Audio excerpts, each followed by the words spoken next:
Good afternoon, everyone, and welcome to the Studio's Lunch and Learn series. Today, we're very thankful to be welcoming Samuel Cedar, founder of CyberAssist.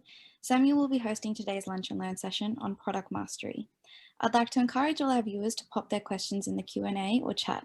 But before we get started, I would like to acknowledge and pay my respects to the traditional owners on the land on which we meet, the Gadigal people of the Eora Nation. I'll hand over to you now, Sam. All right, thank you, Michelle. And welcome to this Lunch and Learn. So we have until 5 p.m. together. So sit down, relax. No, we don't. We only have 40 minutes. So let's jump straight into it. I'm going to share my screen. So today is about product management with a specific angle for startups. So I'm Sam Cedar. I'm a founder of CyberAssist. I went through the founders program at the studio. I recommend it. And I also have 15 years in product management from large and startups as well. So today, the program is to go through, we only have 40 minutes, to go through the product lifecycle with the lens of a startupper. So in the comments, we say that the product manager is the CEO of the product, but for startups, actually the CEO is the product manager, because for the first 2 years, founders usually handle product management. Product is at the core of the most startups. So we're going to take this lens, but actually for 2 years, the product manager is the founder himself. So yeah, we'll go through the main point in the life cycle, which always start with research. So user research, market research is really where you want to spend most of your time. And what great thing I discovered, this is actually the beginning of your sales funnel. As a startup, you want to really engage with the user. You don't want to pitch to them, that you want to create a kind of a long-term relationship. So first you discover together, you crystallize the problem, but you want to keep them in the journey, and then validate your potential solutions, keep them in the journey as well during the launch, and to do some A/B testing with those users is always the best. So as a startup, the research is pretty much the entry for your sales funnel, because a lot of those users will become your first customer if you do a good job. So yeah, market is also the market research, which is a bit more classic, a bit more corporate exercise to really understand the trends, understand the market you're in. So that's why I always recommend to really read a lot, The Economist, maybe the market research from consulting firms, Bain, BCG, McKinsey. They always have some very good reports for each industries. And then development, product development. So it's about really starting from prototypes that you put in the hands of those users you research with, and then evolve to a proper MVP, minimal viable product. So this is pretty much the lean startup. You don't want to go for a big build phase, but you really want to iterate and grow, crystallize your solution as you go. So you can see this as research and development, R&D. But this is like a new modern way to do R&D, is to iterate and keep validating with your users. So lean startup. Then you got the business case. So a lot of corporates, they use NPV, the present value, net present value. But as a startup, it's really more about having the right business model, making sure that as you go, you will generate value. You don't want the cost to grow faster than your revenue stream. So it's all about trying to forecast this relationship, revenue versus cost. Go to market. There's a lot of maybe growth hacking is a big thing in the startups. We'll talk a bit about it, which is pretty much close to the growth. Sales, it's about being equipped to do some demo, to all the enablement is critical for product managers, and you can carry on fine-tuning. So A/B testing for CRO, conversion rate optimization is critical as well. So I think the good thing about startup, you can always carry on your experiments. You're not finished when you develop your MVP. You carry on during the growth as well. So that's one of the key mindset of PM for startup. And in terms of operation, yeah, it's all about reducing the cost by optimizing your processes, and then preparing a scale, keeping a pulse on the net promoter score, and then go back to acquire all of this in your research to be able to complete either a lot of products. They have to be exited at some stage. So usually it means migrating customers to a new version. So that's the plan for today. But first, who would be the right person to do that? And I reckon that's him, Sherlock Holmes. Because as a product manager, you really need to chase the truth. And one of the great skills of Sherlock is listening skill. You need to listen to the user with an unbiased ear. Really, you don't want to get your solution in your mind. Really listen deeply. You need to be analytical. Really listen to the numbers. So what people say, then what the number are saying, and you always want to drill further. Here, Sherlock doesn't have his magnifier, but the magnifier is key. And for product manager from startup, you want to be ready to get out of the building, test it, test with the customers, see how they react with the product in hands. And so iterate under telemetry. So yeah, because this is a new approach. This is a scientific experiment to chasing the truth. So Sherlock Holmes is very good at it. And as a PM, you really have to every second day is the next question. So I try to list here the main questions. Maybe first, as an inception, making sure you know what are your assets, maybe some intellectual properties. So what are our differentiator as a startup, as a set of founders? Usually you only start with 2 or 3 people. So really know yourself well, know the environment you want to play in. Usually one of you is a domain expert, and so you want to propose something in an area. So you need to really understand the political environment, the regulatory environments. So you need to know if Donald Trump will be the next president, it will have a big impact on your product. So the trends, overall, the biggest of all is the problem. Is this problem, so first identify a problem, and then is this problem worth solving? And are we the right team to solve it? Which one then would be into the pain point and the job to be done. Yeah, the scaling. Is it worth solving in terms of cost versus revenue, and more to come? You have to make sure you are the right team, and this is the right moment to solve this issue. And yeah, obviously, you need to nail the go-to-market, reach your buyer, and provide a frictionless journey, create referral, and make sure that your customer stick for as long as possible. So a lot of questions. That's the challenge of a product manager. So I thought as a lunch and learn, provide a bit of a food for thought. And this is my favorite quote from William Gibson. The future is here, it's just not evenly distributed. It's true, a lot of the solution for startups, we are actually reusing some maybe cross-industry innovation.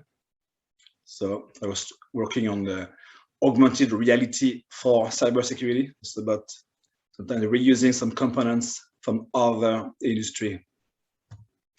And yeah, one interesting thing is what important truth you know that people don't know. This is your proposition, because a lot of the startup proposition is about doing arbitrage. It's about executing on knowledge you have, others don't. It's a bit like arbitrage in trading. And at the end of the day, what we're talking about today is to making this process consistent. So the process to get to serendipity is coming from Andy Rachleff.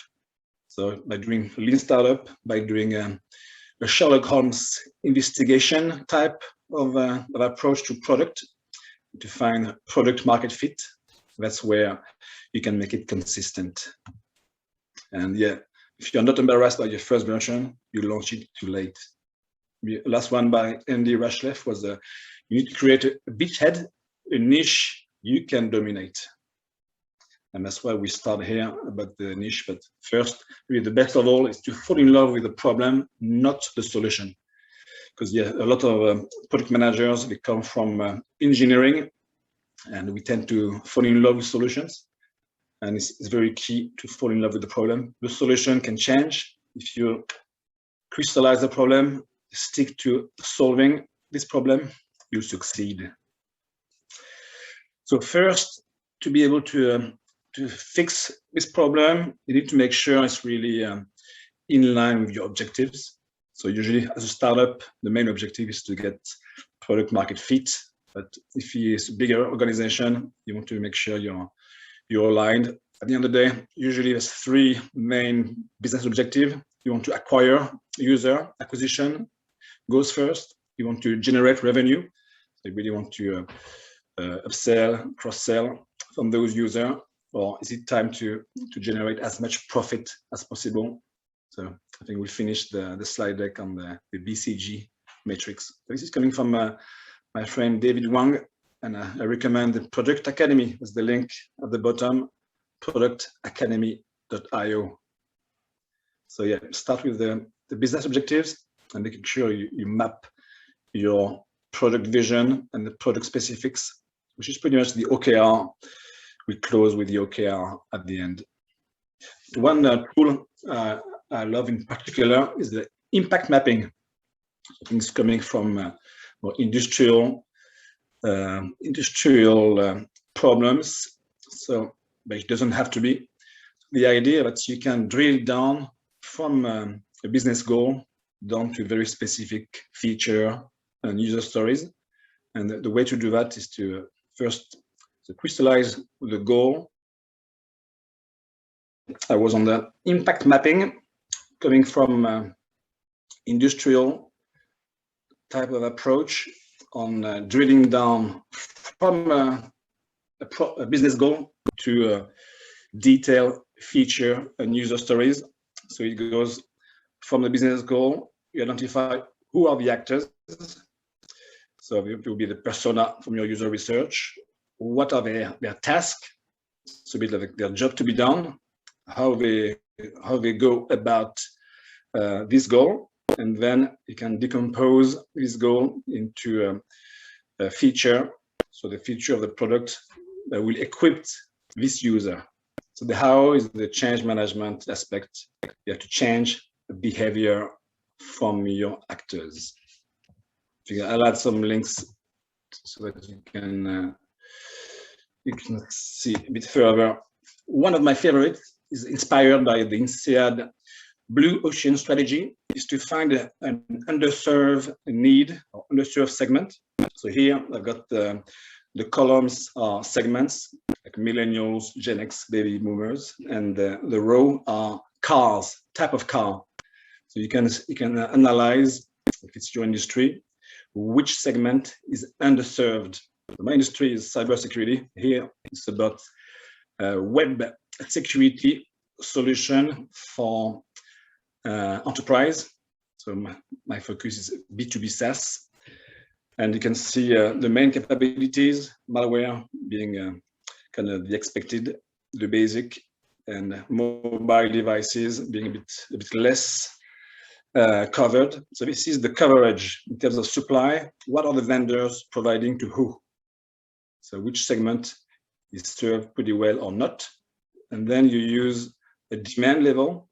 What is actually the level of demand from those segments? Maybe SMB don't really care about mobile device protection. Maybe they don't care about DLPs, data loss prevention.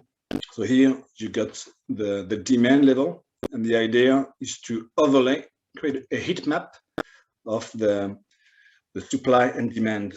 So you don't want to go to the red. Red is the red ocean with a lot of sharks. You want to go to your blue ocean, an area where the supply is poor and the demand is high. So I've used that in many cases. It's quite a great framework. One of the simple framework is to use the elevator pitch. So David Wang use that. Also recommend. Usually for a startup, you really have one pitch, but you want to be able to decline if you have some new idea in your ideation. You want to decline what are the declination on each of them. So maybe the target customer, you want to pivot and test another type of target, maybe the type of solution. So you can pretty much have the problem, the solution, and the market all in one sentence. I think inspired by the Lean Canvas, pretty close to the RICE prioritization is this product idea canvas. Pretty nice and simple. So a bit like a RICE, you have the reach, impact, confidence, and effort. The confidence impact is, so you pretty much have a RICE scoring straight away. So it's good to be able to discuss and let the stakeholder rate each of them. Before you go into solution, always really drill into the problem. And I like the Ishikawa framework, which is about really finding the cause for a problem, drill down to all possible causes for the problem. And then you can create assumptions. So you have assumptions on the problem, assumptions on the market, and assumptions on the solution. So you want to really map them and understand which one you know pretty well. First, which one are important or not. Maybe some things you don't know don't matter too much, but it's important to know that there are some aspects you don't know and are very important. So the top right is the risky one. If it's unknown and important, you want to validate that first. And to do that, you use hypothesis testing. That's where Sherlock Holmes shine, which is about really defining one experiment with user research. You want to have both quantitative from telemetry and qualitative from user feedback. So from each assumption, you create an experiment that will validate or invalidate your hypothesis. And one of my favorite part actually of the founders program on the startup on ramp is this framework. I think I'll share a link later. So it's a bit of the same thing, problem first, market and solution. So you start on the top with the problem and the customer hypothesis. Do we understand the problem right? Is it the right customer we want to target? And then you move into the solution. And then you list the assumptions you have for all of those hypotheses. You start with the riskiest assumption, and then you validate or invalidate each of them. So to do that, you have to get out of the building, test that with real user, real data, and the outcome will be either you pivot or you carry on with the same proposition if it's validated. So the key thing is the job to be done.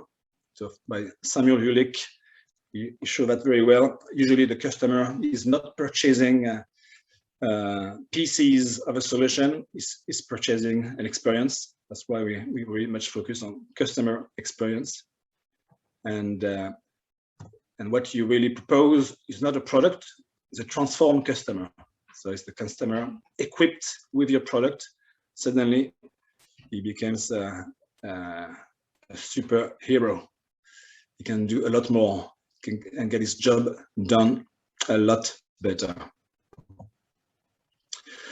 Then once you crystallize the solution, you probably have a lot of different options you want to work on. So you need to prioritize different, usually like backlog items.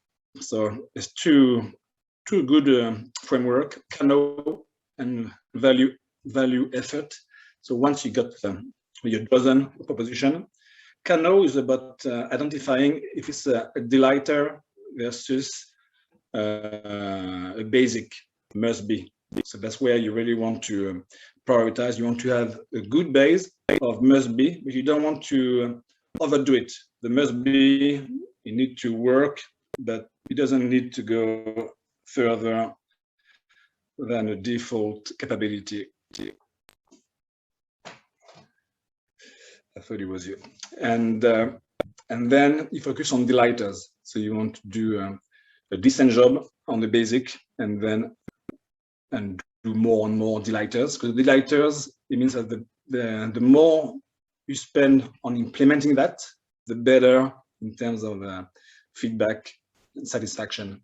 So to do that, you use a survey. When you ask customers, what do you feel of having this feature, and how do you feel of not having this feature? So by doing both angles, you can determine which one is basic versus delighters. Value effort is a bit like the rice, rich impact, confidence effort. So you can see very quickly which one have a high value. For low effort, you must go for them quickly. This is the quick wins versus more strategic, high effort, high value. So to finish with the last couple of slides, a bit more of once you got you crystallize the problem, you crystallize the solution you want to go for. So you created some, you iterated and show that you can create value. Then at some stage, you probably have another product, but you want to decline your value proposition. So that's where you want to use this BCG matrix, which is about the market growth and the market share. So if you have a high market share in a high market growth, you got a star. That's the best situation. But and if you have a high market share in a not that much growing market, then you got a cash to milk for as long as possible. So the idea is subsidize the star product with a cash cow. So to do that, it's important to really use telemetry and measure what you use in your business model. In many cases, I see people doing a big spreadsheet of cost structure, revenue stream, and then we don't really follow the same matrix in the ongoing operation. So it's important to use a dashboard that measure what is critical for your business model.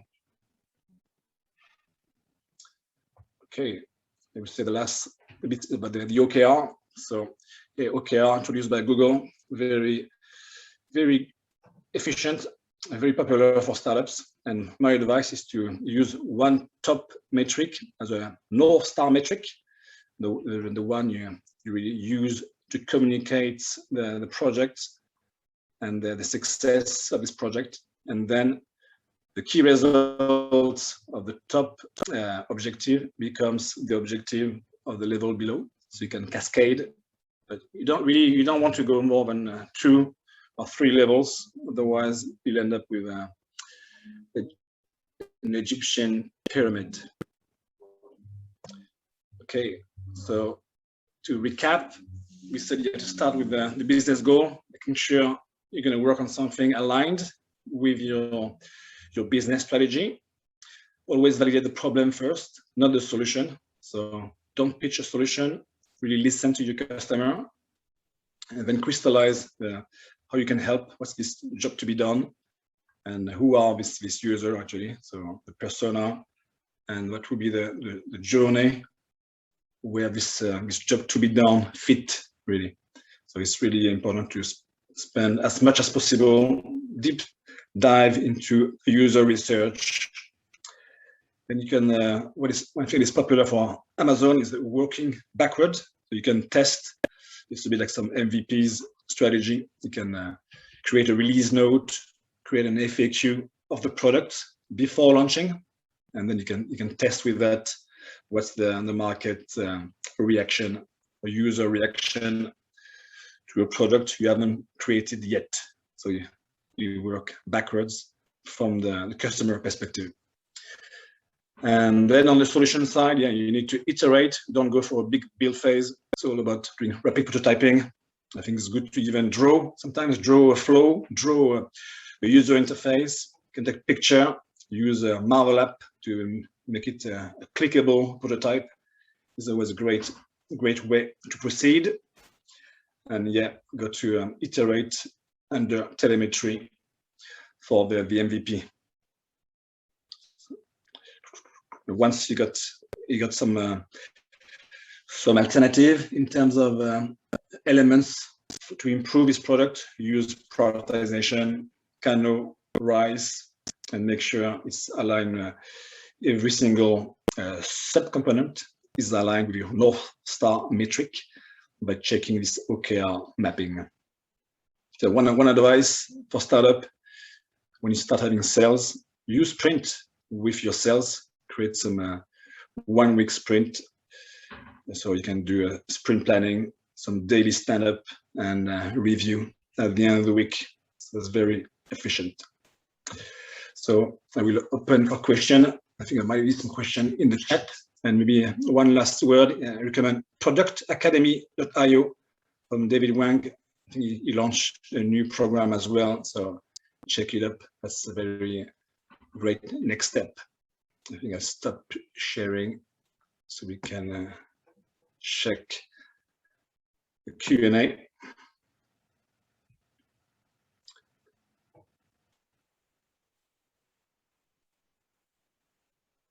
So we got which one or two frameworks you see as must use for startups? Yeah, good question. So I would say actually to drill into the, I can see a lot of startups moving too quickly into solution mode. So I like Ishikawa to really drill into the cause analysis is the key one. Otherwise, I think more than a framework is more the practice. So the best practice is really design thinking, and it's kind of what was research and development now is iterative, and you can actually use a design sprint.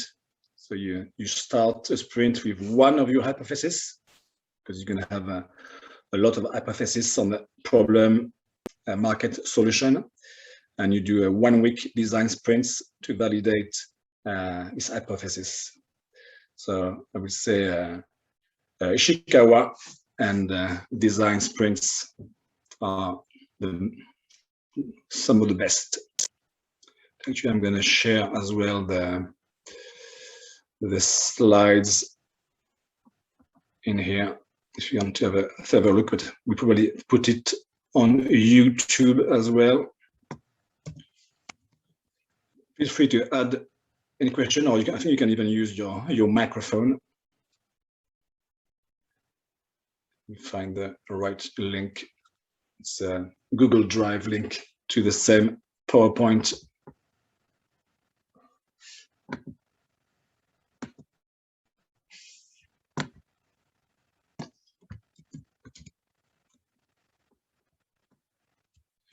Here we go. I put it in the chat. So, and feel free to reach out.